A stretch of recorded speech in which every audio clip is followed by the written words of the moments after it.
Hi everybody, I hope that you are doing well. Hold on one second. I know this is kind of like impromptu. I'm here in all my natural glory today because I'm feeling exhausted with the new moon and everything. But I really felt like it was time to like just jump on and kind of expand on what I was talking about yesterday on my personal page. If you didn't miss it, I'm going to be a little bit shorter today, so hopefully people can jump on in. But one of the things that I was talking about yesterday was why it's so important that we get comfortable with uncertainty rather than holding on to the illusion of control, and how a lot of times what we're taught to manage our anxiety is really just us hanging on to the illusion of control, right?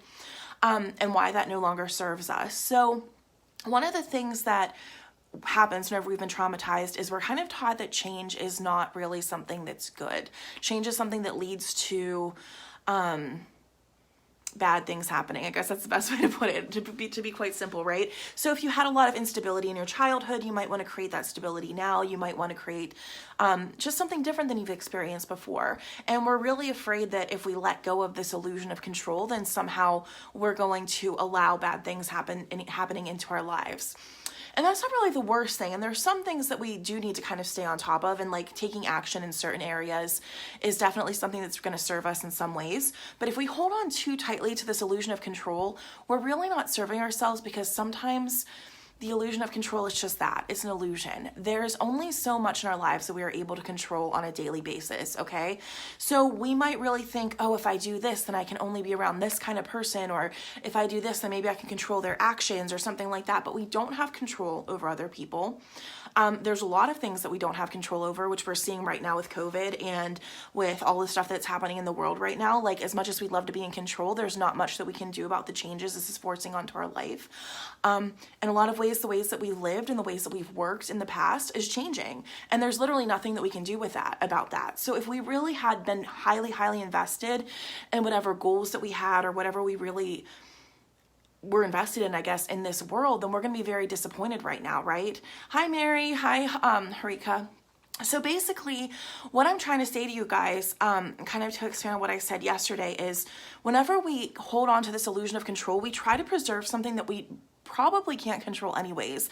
And when we don't allow changes to come into our life, a lot of times we shut down and protect ourselves from the things that actually could be good for us. So somebody could come into our life and we want to control not getting hurt again, so we let them go and we don't let them come in and benefit us in a good way. Or we could turn down jobs because we want to stick with the old stable thing that could have brought us more financial security in the long run.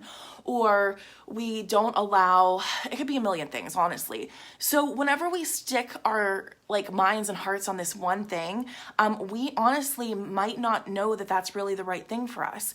Has there ever been anybody who spent their life thinking, okay, as soon as I get this thing, I'm going to be happy? And it could be a marriage, it could be a degree, it could be a job.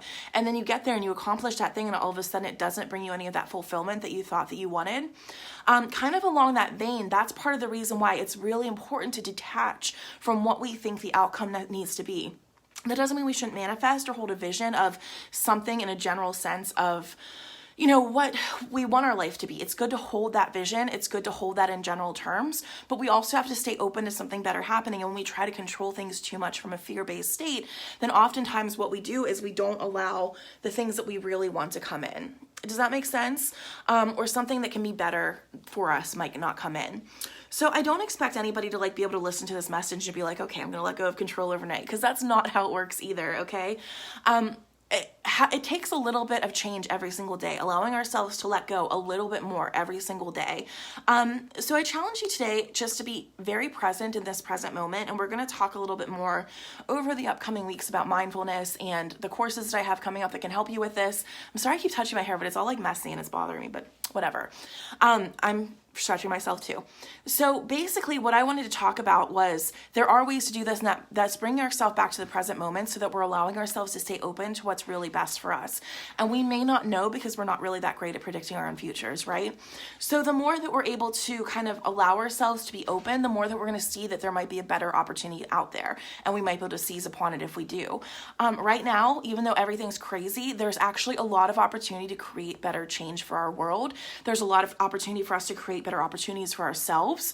I've actually been able to manifest a whole lot in the last couple of months, and even though it was really scary because I was terrified about income loss and all this different stuff, I used to work a regular job even when I did this on the side, and then we had a baby on top of it, so My husband was out of work for a while. Like, it was really, really scary. But I was able to turn this into the rest that I needed from the burnout that I was experiencing, so I could really pour my whole heart and soul back into my business. And so far, it's going really, really well. I'm able to serve people in a capacity that really works for me. And I don't know, the money part's kind of working out too. So I'm just telling you guys, just for today, don't worry about tomorrow. Don't worry about the rest of the future. Bring yourself back to the present moment and allow yourself to just start to be open to really what is, because this idea that we might have of what's going to make us happy, we could be completely wrong about anyways. There's been a million things that I've strived to accomplish. And once I accomplished it, I just wanted to go on to the next thing because I wasn't coming from a place of wholeness.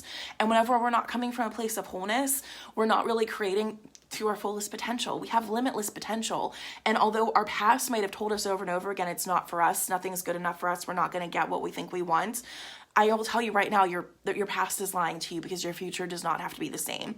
And enough people in this world have had redemption stories that like seriously killed the second half of their life, that we don't have to like sit here and limit ourselves to what we think was possible because of the past. Okay.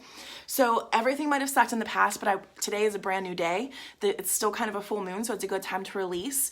So I really challenge you today to just take a deep, deep breath.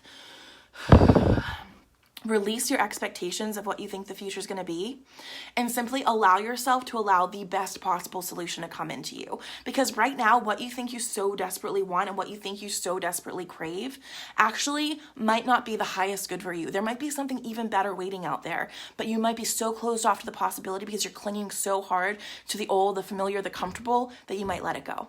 Okay, so that's it. I'm short and sweet today. Like I said, sorry, I'm a mess. I'm so tired, but I wanted to jump on because I really felt like that message was important, especially to add on to tomorrow.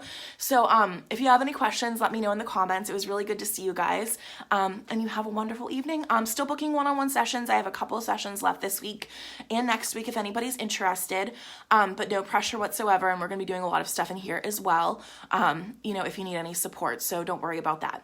All right. Have a wonderful day. Love you guys very much. Talk to you soon. Bye-bye.